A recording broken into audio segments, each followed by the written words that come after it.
Nighttime on Still Waters. This is NB 506812, narrowcasting into the night from somewhere on Britain's waterways.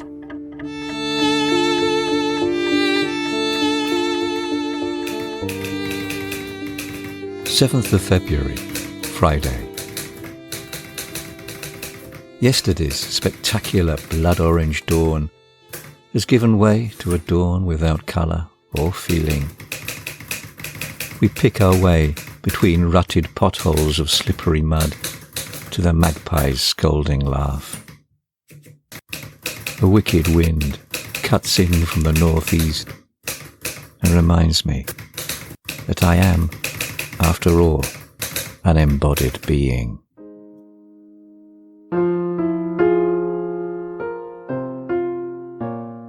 There's a bitingly cold wind raking across the fields from the northeast tonight, hurling the sting of sleety rain in its wake, and the forecasts are warning of it turning to snow later on in the night. Wind blasts slam against the stern and rap against the cabin sides, and the worried waters around us slop against our hull in slabby bevels and scallops. The moon is waxing gibbous, but even she has decided that this is too foul a night to be abroad, and is wisely wrapped up in warm clouds. This is the narrowboat Erica, narrowcasting into a pitch and filthy February night of sleet and rain, to you, wherever you are. Come in, come in. There's a place for you beside a glowing stove aboard on such an awful night as this. It's so good of you to come. The stove's been banked up, and the coals are glowing cherry and scarlet. The kettle is singing on the hob, and there's a seat waiting for you. Let the cold winds howl outside, and the ice and rain claw against the cabin sides, for we are safe and warm inside, and the night belongs to us. Welcome aboard.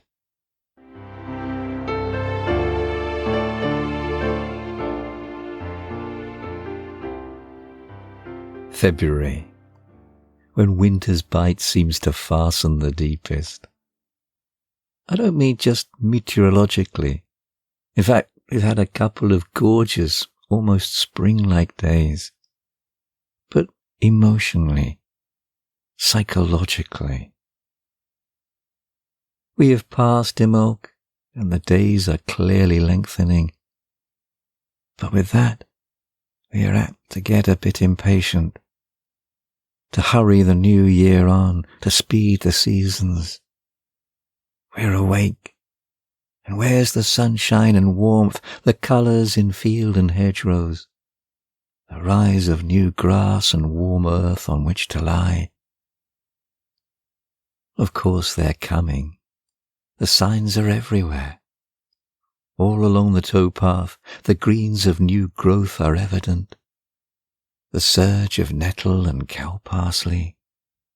The buds above our head filling out, ready to burst.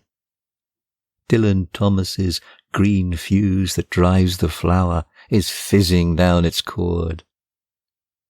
And the dawn and evening choruses are filling out too, expanding, welcoming back old songs from older springs. It's just that it all seems to be more in the promise than in the fulfillment. And so, in their omission, it's sometimes hard not to focus on this lack. The steely, hard, grey days without shadows. The thin rain spat on raw winds.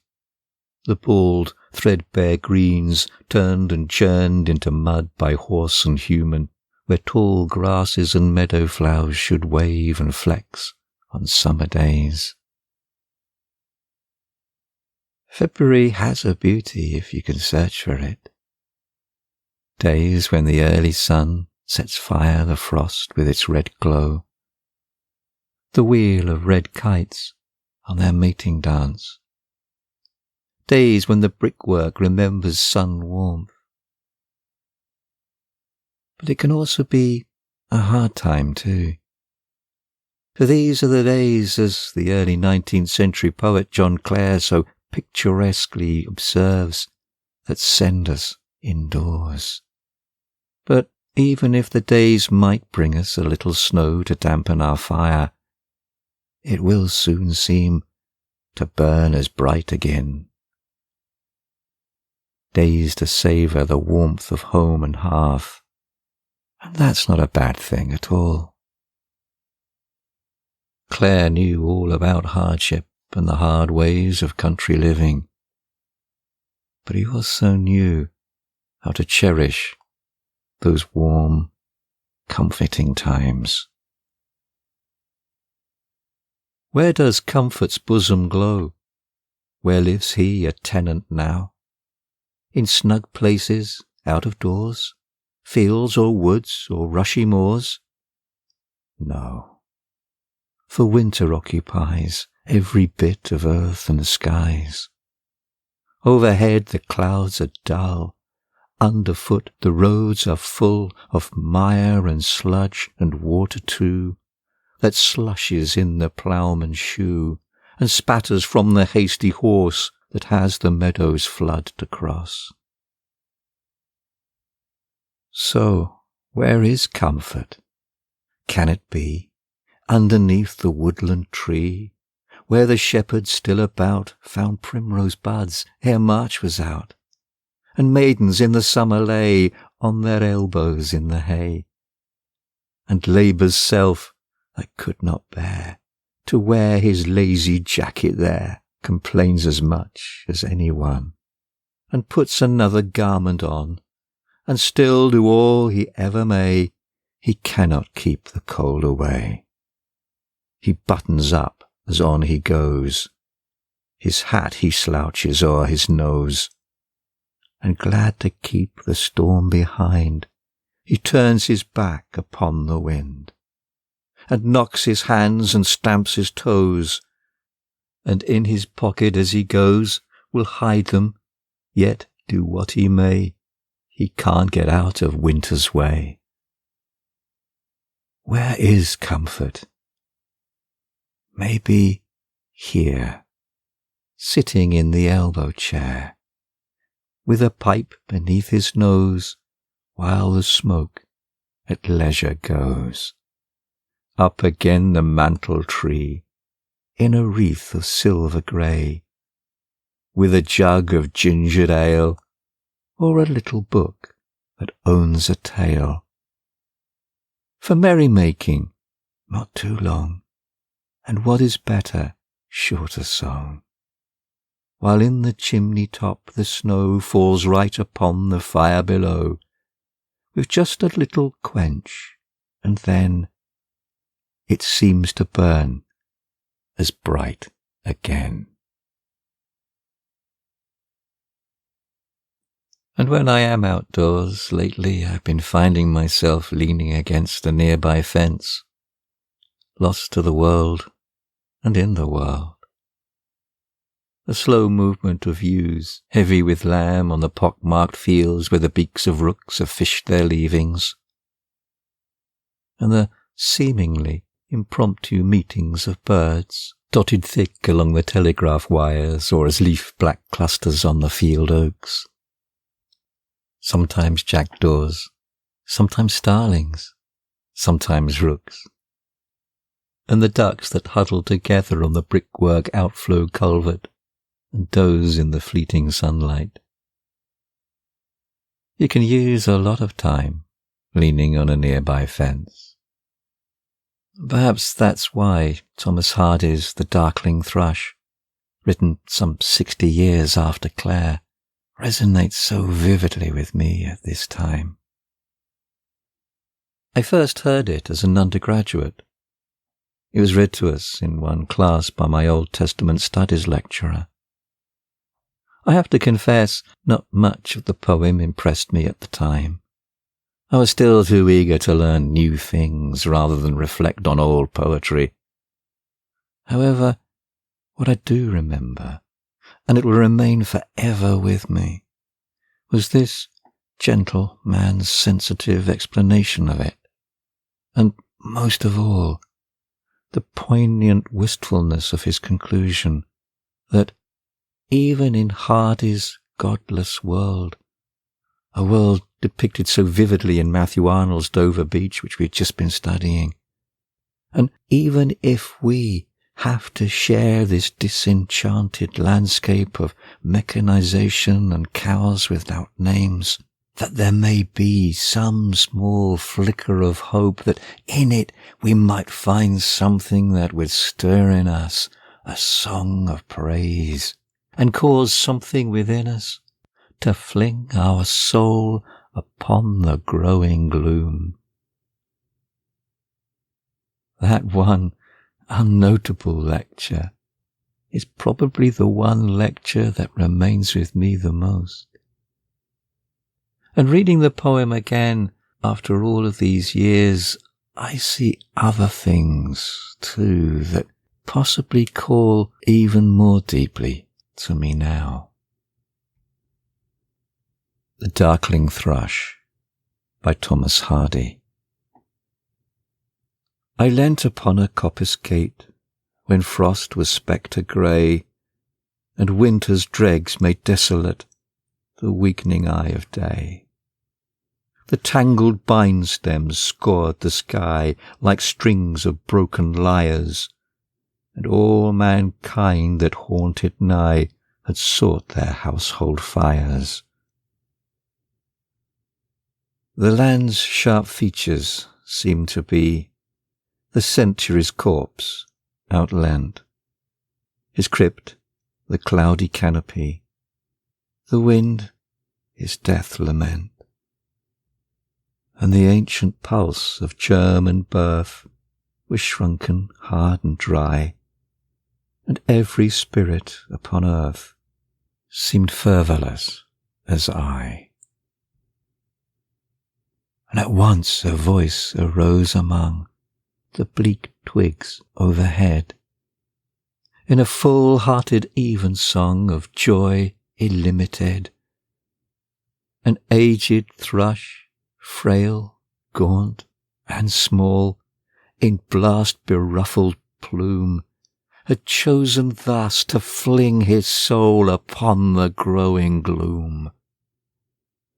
So little cause for carolings of such ecstatic sound was written on terrestrial things afar or nigh around, that I could think there trembled through his happy good-night air some blessed hope, whereof he knew, and I was unaware.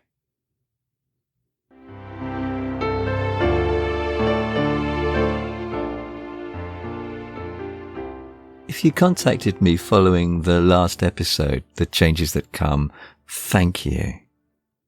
And interestingly, by far the most comments were about your own responses to grief and the death of the cygnet.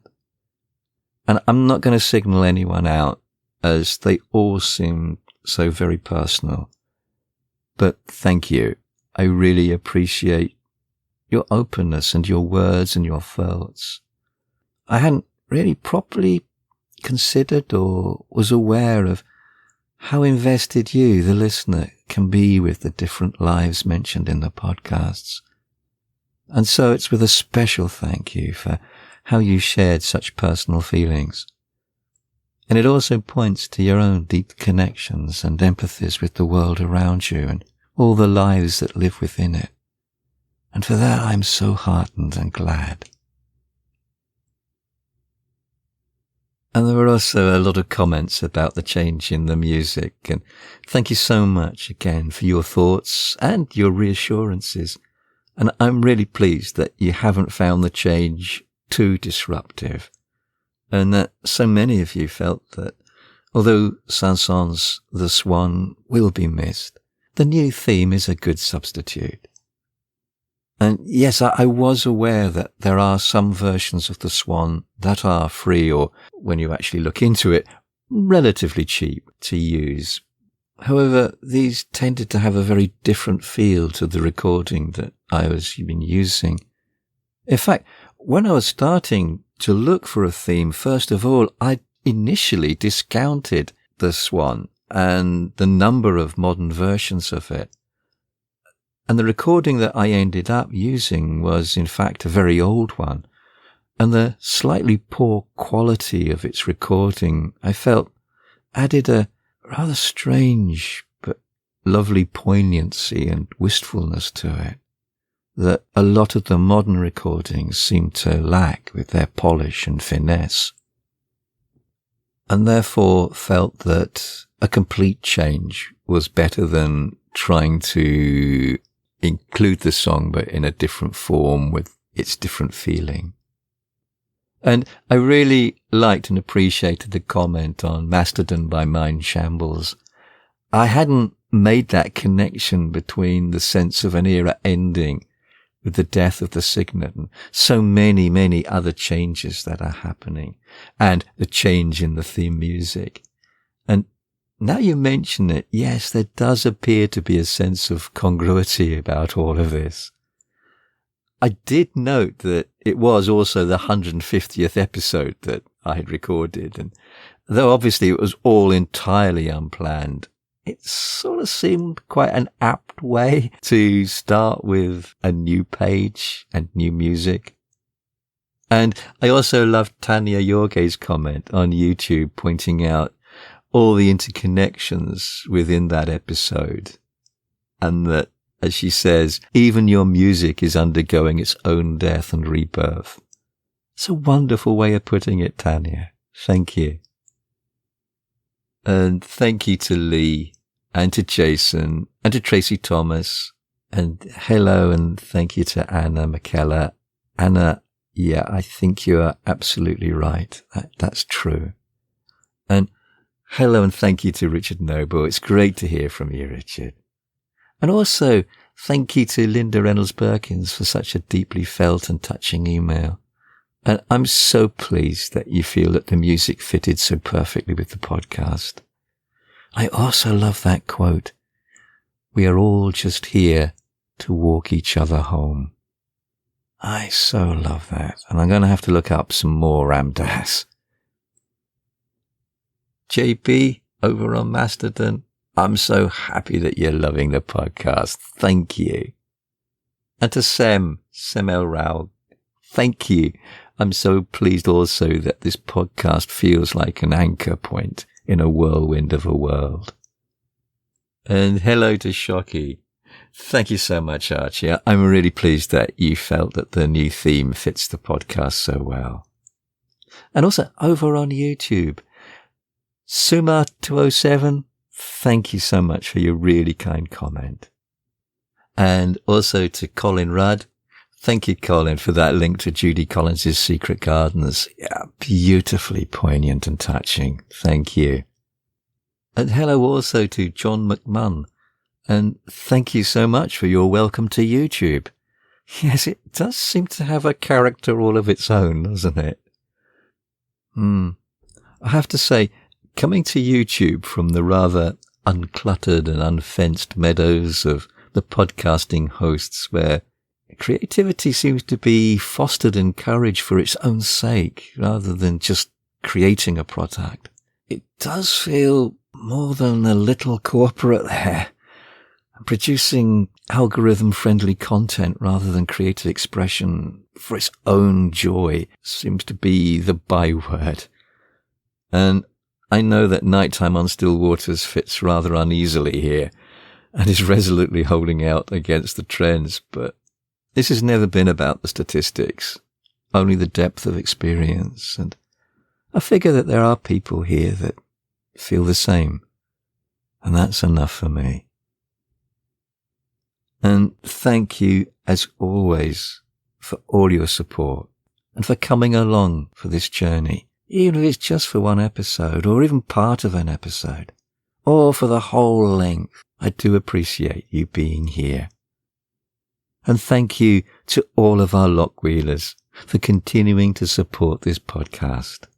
They are Kevin B., Fleur and David McLaughlin, Louis Raphael, Sammy Warbury, Tanya Yorgay, Andrea Hansen, Chris Hines, David Durham, Chris and Anne on the narrowboat The Land of Green Ginger, Captain Arlo, Rebecca Russell, Alison on the narrowboat Mucker, Derek and Pauline on Silver Fox, Anna V, Orange Cookie, Mary Keane, Tony Rutherford, Arabella Holtzapfel, Rory with MJ and Kayla, the narrowboat Precious Jet, Linda Reynolds Perkins, Richard Noble, Carol Ferguson, Tracy Thomas, Mark and Tricia Stowe, and Madeline Smith. Thank you.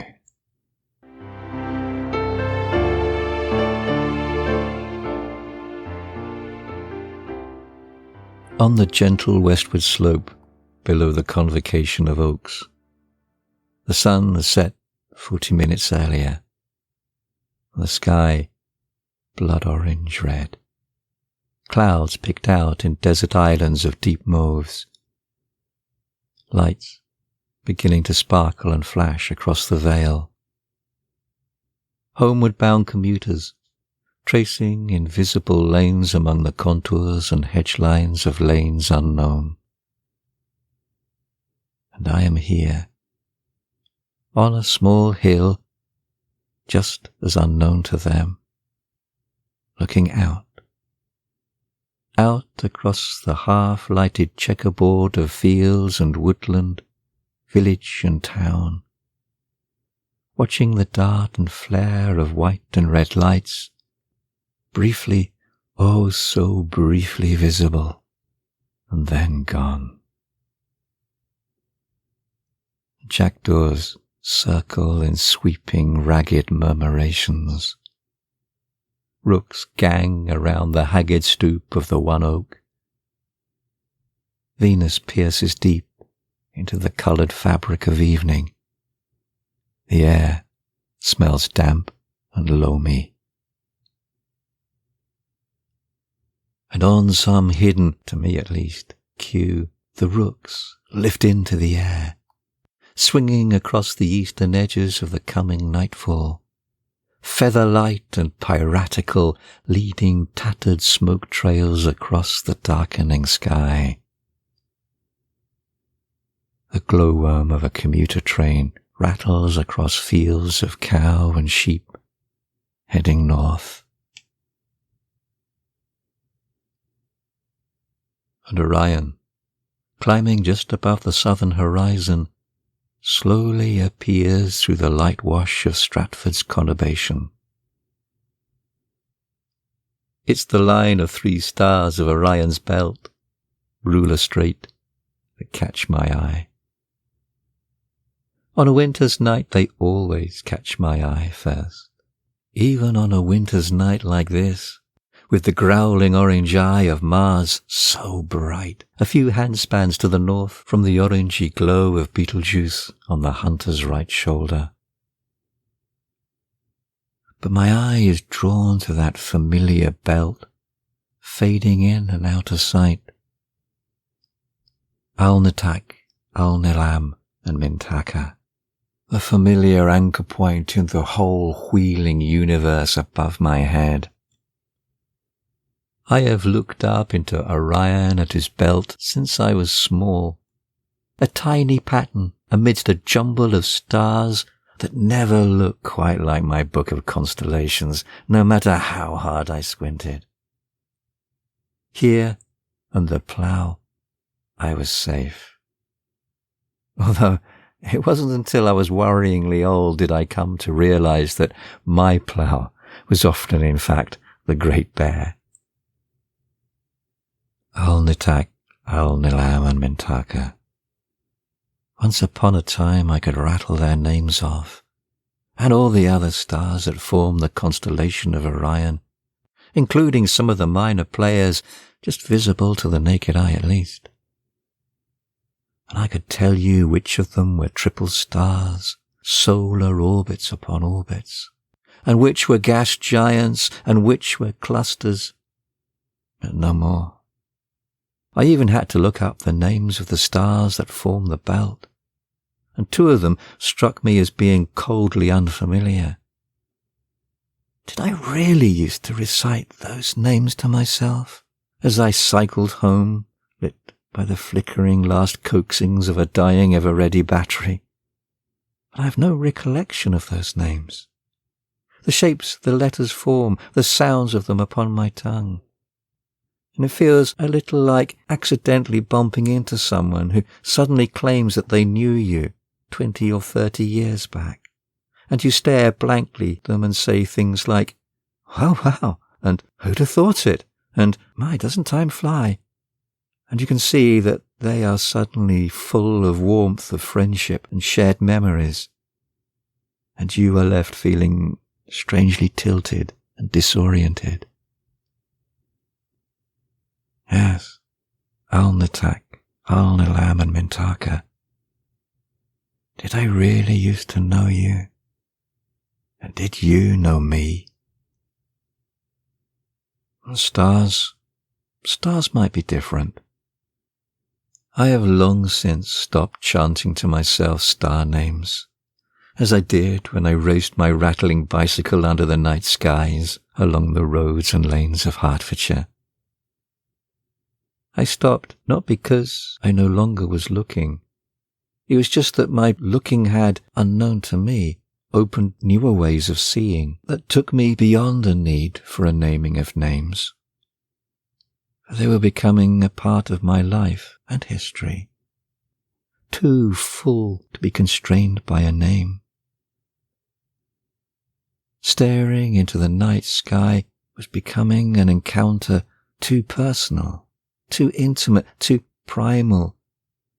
They were becoming part of me and I of them. Thus were the stars of heaven created like a golden chain to bind the body of man to heaven from falling into the abyss, wrote William Blake.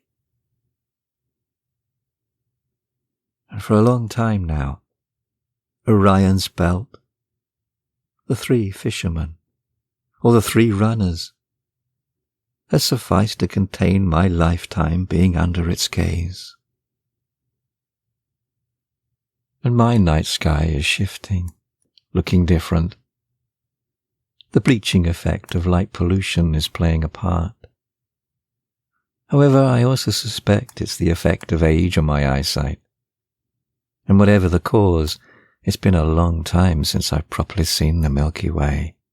I mean, in a way that's more than just being a vague mist that could be real or could be imagined. And I can't remember the last time I saw the Pleiades. I used to love to stand on a clear night and play games with that enigmatic smudge of light, trying to count all 7, or whether even 8, sometimes 9. I was intrigued by the way they only really appeared when you were looking away from them. The 5 that you could clearly count were joined by another 2 flashing into existence the moment your eye turned. And over the years, the numbers decreased for me, until the whole cluster would only flit in and out of my peripheral vision. The one who made the Pleiades and Orion, spoke Amos. Can you bind the chains of the Pleiades, or loose the cords of Orion? That's untie the belt of Orion, asks the Israelite God of Job. It seems what Job cannot do, a human span of years can. My old constellations are becoming a little emptier. Missing stars, jumbled. Familiar friends becoming gap-toothed and faded. I look into the night sky and see some haphazard throw of lights. But with Orion, I am safe. I've always been safe with Orion. There's no mistaking it. The familiar friend in a crowd of strangers. We go back a long way, Orion and I. Time falls away, and I'm back in my garden of my growing up, a large fir tree towering above me, and there is Orion's belt, peeking above the wash of Watford's glow, unblinkingly looking down at me, filled with mystery, bringing all my science books to life and enchanting my world in new ways. Orion has always been there, looking down upon the land in which my younger shadow walked and played, accompanying me on my cycle rides on winter's nights, forever scaling the horizon before sinking back down in the spring. It was all I needed to navigate my way through the clutter of stars and my night, even if I were to find out later that, in places, I'd got it hopelessly wrong. But then, after all, it was only my night sky, and that's the only one really worth finding your way around. And even if, as the years rolled on, and I've finally fallen out of love with the stories behind our constellations' names, it didn't matter, for by now it was deeper stories that I could feel when I looked up, the ones in which my story too is inextricably entwined. Yes, my night sky is shifting, and through its changing, it's preparing, guiding, schooling me in further paths that I must find and walk. And if from time to time I feel that slight shock of lostness or disorientation when I look upwards, look to the south on a winter's night. Orion still looks down on the land that my shadow knows.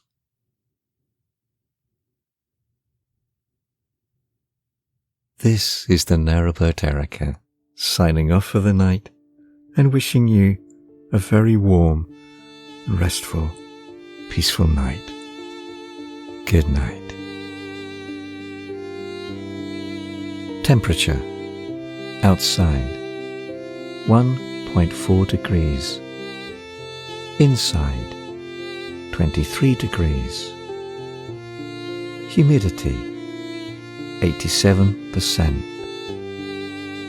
dew point 0 degrees, wind direction northeast, wind strength 16 miles per hour, barometric pressure 1021.3 falling, cloud cover 100%, cloud ceiling 1,900 feet, precipitation 3.56 millimeters, moon phase 77.6% waxing gibbous, day length 9 hours 28 minutes, sunset 17:06,